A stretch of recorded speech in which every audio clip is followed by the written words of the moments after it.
श्वास श्वास में नाम जपना है।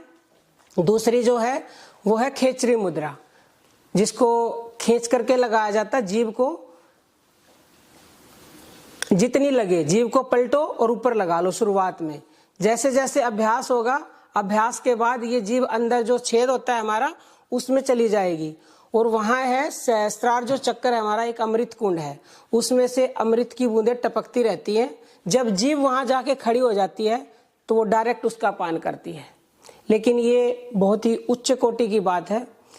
अगर आप इसको सिद्ध करना चाहो, सिद्ध तो ये वैसे मुद्रा है, पहले दिन से अपने आप में ही सिद्ध है, लेकिन लगाने के लिए साधना पड़ेगा इसको, उसके लिए सिद्ध कहा हमने। तो अगर आप ये करना चाहेंगे तो इसके लिए आपको थोड़े परहेजों की जरूरत होती है, तो वो आपको करने पड़ेंगे। खेचरी मुद्रा आपको अभी भी जब करोगे तो जीभ पलट के रखनी है वो। तीसरी जो है वो अनदनाद, जो हमने कल सिखाई थी। कानों को बंद करना होता है, और कानों को बंद करके ये सारे काम एक साथ करो। शुरुआत में कान बंद करने पड़ेंगे, बाद में अपने आप वो आवाज सुनाई देती है। हमारे अंदर ही बंसी बज रही है भगवान की, 10 आवाजें अलग अलग तरह की होती हैं। किसको कौन सी सुनाई दे उसी के ऊपर अपने मन को लय करना है। जैसे श्वासों पर लय किया जाता है, ऐसे ही जब उस धुन के साथ मन लय हो जाता है, मन तत्काल शांत, तत्काल उसे वो आनंद मिलता है, उसे संसार में कहीं भी आनंद नहीं मिलता। ये सारी जो साधना, इनमें से एक भी कोई व्यक्ति अपना ले तो भी उसको पालेगा। चारों कोई अपना ले तो फिर कहने की चारों, तो कोई ये समझ लो बहुत ही बिरला व्यक्ति कर पाता है, जिसके ऊपर उसकी कृपा हो जाती है। लेकिन जो सबसे सरल साधना है नाम जप की, उसको सब कर सकते हो, उसको एनी टाइम भी कर सकते हो। उसके साथ साथ खेचरी मुद्रा भी जितनी आपसे लगे आप लगा सकते हो। किसी को अनद नाद पे, कई लोगों का क्या होता है कि उसके ऊपर मन टिकता नहीं, एक साथ तो उसकी श्रवण इंद्री काम नहीं करती। तो अगर आप नहीं लगा सकते तो जरूरी नहीं है कि उसको आप सुनो, जो कर सकता है वो करो, करोगे तो लाभ ही लाभ होगा। और जो चौथी साधना है वो परमात्मा के दर्शन करने की है, जो आज करवाएंगे। और आपको प्रतिदिन सुबह उठते ही 2 मिनट लगेंगी, वो दर्शन सबको करने हैं।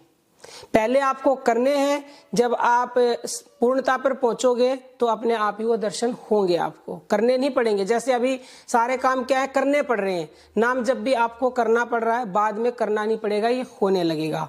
अनहदनाद भी अभी उंगलियां डाल के सुना जा रहा है, बाद में ये अपने आप सुनेगा। और खेचरी मुद्रा तो खैर लगानी ही पड़ती है, लेकिन परमात्मा के दर्शन है वो भी अपने आप ही होंगे। और परमात्मा के जब दर्शन होंगे, सबको ध्यान से देखना और सबको बताना है कि किसको क्या दिखाई दिया। और उस समय भी उनके दर्शन होते ही ये एक नमूना दिखाया जाएगा। ये नहीं है कि पूर्ण दर्शन तो तभी होंगे जब आपकी साधना सिद्ध हो जाएगी। एक वो क्या बोलते हैं, डेमो नहीं बोलते, इस तरह से है, बस थोड़ा सा दर्शन आपको करवाए जाएंगे। मन उस समय भी आपका एकदम शांत हो जाएगा और आनंद की आपको प्राप्ति होगी। लेकिन आप सुबह तो रोजाना करें और रात को सोने से पहले करके सोए, तो इससे आप शीघ्रता से आगे बढ़ेंगे। और जो आनंद अभी क्षणिक है, फिर वो आपको परमानेंट मिलेगा जब आपको अपने आप ही होने लगेंगे। तब समझ में आ गया। नाम जब शुरू करने से पहले जो नियम है, सीधा बैठना है, रीढ़ की हड्डी सीधी होनी चाहिए, तभी पूरा लाभ मिलेगा। नहीं तो रुकावट आ गई तो शक्ति ऊपर नहीं उठेगी। और सांस जो है पेट से लेना है। किसी को अगर कंफ्यूजन लगता है तो पेट पे हाथ रख ले 1-2 बार के लिए। और पेट, जब सांस अंदर भरेंगे तो पेट बाहर जाएगा, जब सांस छोड़ेंगे तो पेट अंदर जाएगा। शुरुआत में 10 सांस गिन के लंबी गहरी लेंगे, उसके बाद अपने आप ही श्वास आपकी छोटी होने लगेगी। तो जो फिर आपकी श्वास चले उन्हीं के ऊपर आपको अपने मन को टिकाना है। जब श्वास लेंगे तो श्वास लेने में सो की आवाज आती है। सो का मतलब होता है शक्ति, आध्या शक्ति। और जब हम छोड़ते हैं तो हंग की ध्वनि आती है। हंग का मतलब शिव। शक्ति को आप सीता कह सकते हो, शिव का मतलब राम, राधा, कृष्ण, लक्ष्मी, नारायण, सारे सब कुछ हमारी श्वासों में ही है। बस हमें वो घुले हुए हैं श्वासों में, उनको अलग करना है।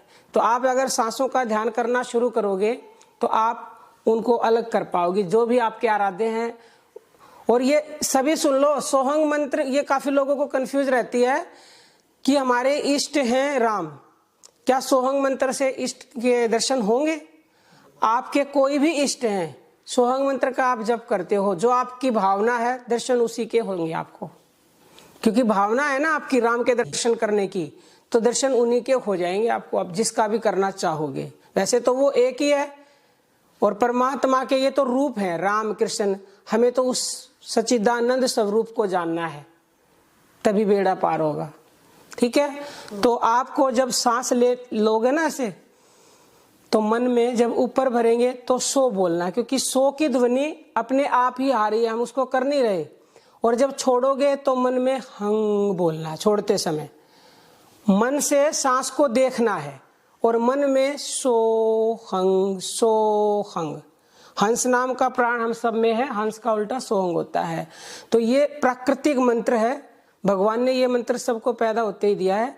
तो शुरू करें और आंखें बंद करें, आंखें बंद करके मन की आंखों से यहाँ दोनों बाहों के बीच में देखना है आपको। और किसी की सांस मतलब छूटने लगे, मतलब मन ना टिके, तो लंबी गहरी सांस बीच में दोबारा से शुरू कर सकते हो, क्योंकि जो नए साधक हैं उनकी आंखें भी झपकती हैं और मन ज्यादा विचलित करता है, तो दोबारा से लंबी गहरी सांस शुरू कर दे। उससे क्या होता है, लंबी गहरी से श्वास के ऊपर मन टिकता है, मन में बाहर के विचार आने बंद हो जाएंगे आपको। फिर आपको लगे कि मेरा मन टिक रहा, फिर से छोटी शुरू कर दें। ठीक है, और ऐसे बंद करें या ऐसे, कैसे भी कर लो, कान बंद होने चाहिए, चाहे ईयर प्लग से कर लो, चाहे उंगली से कर लो, चाहे अंगूठे से कर लो। वो ऐसे भी करते हो? हाँ, ऐसे भी कर सकते हो। ऐसे भी आंखें भी बंद होंगी, जैसे भ्रामरी में करते हैं, भ्रामरी करते हैं जब प्राणायाम, तो ऐसे भी कर सकते हो। अंगूठा लगा लो और 3 उंगलियां आंखों पर और एक माथे पर, ये इसकी ये पोजीशन होती है, और ये ऐसे।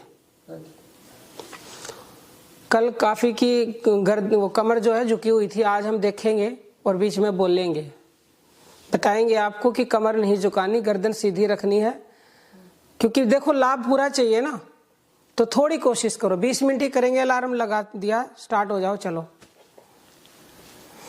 गर्दन बेटा आप भी करो, देखो क्या करना है। आंखें बंद करो और जो अपनी आप ब्रीदिंग कर रहे हो ना, उनके ऊपर ध्यान लगाओ, मन से उनको देखो। इन ब्रीदिंग में ही विष्णु भगवान मिलेंगे आपको, पता है ये बात। चलो आंखें बंद करो, ऐसे बंद करो और ब्रीदिंग के ऊपर ध्यान लेके जाओ, ब्रीदिंग को देखो बस। गुड। और यहां देखते रहो, देखो एक बार इधर मन से, विष्णु भगवान के दर्शन होंगे आपको।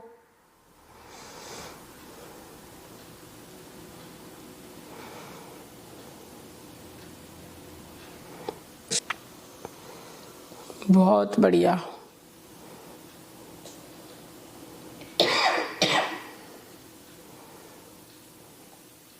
आप तो भगवान के प्रेमी बन गए हो। माला सांसों सांस की, फेरे कोई निज दास, 84 वर में नहीं कटे कर्म की फास।